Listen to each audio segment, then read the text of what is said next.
ആവായ ഈശോയെ, പിളർക്കപ്പെട്ട അങ്ങയുടെ ദിവ്യഹൃദയത്തെ ഉറ്റുനോക്കിക്കൊണ്ട് പശ്ചാത്താപവിവശനായി എന്റെ കർത്താവേ, എന്റെ ദൈവമേ എന്നേറ്റുപറഞ്ഞ് അങ്ങയുടെ പ്രിയ ശിഷ്യൻ മാർത്തോമാ ശ്ലീഹ കർത്താവും ദൈവവുമായി അങ്ങയെ പ്രഖ്യാപിച്ച നിമിഷങ്ങളുടെ ധന്യത ഞങ്ങളിപ്പോൾ അനുസ്മരിക്കുന്നു. നമുക്കെല്ലാവർക്കും മാർത്തോമാ ശ്ലീഹായുടെ ശക്തിയുള്ള മാധ്യസ്ഥം വഴി കർത്താവേ, ഞങ്ങളുടെ പ്രാർത്ഥന കേൾക്കണമേ എന്ന് അപേക്ഷിക്കാം.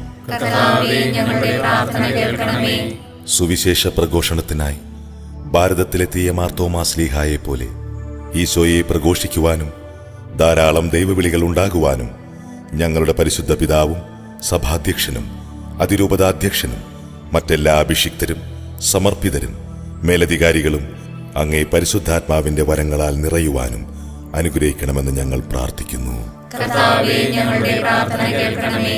ഞങ്ങളുടെ എല്ലാ തകർച്ചകളിലും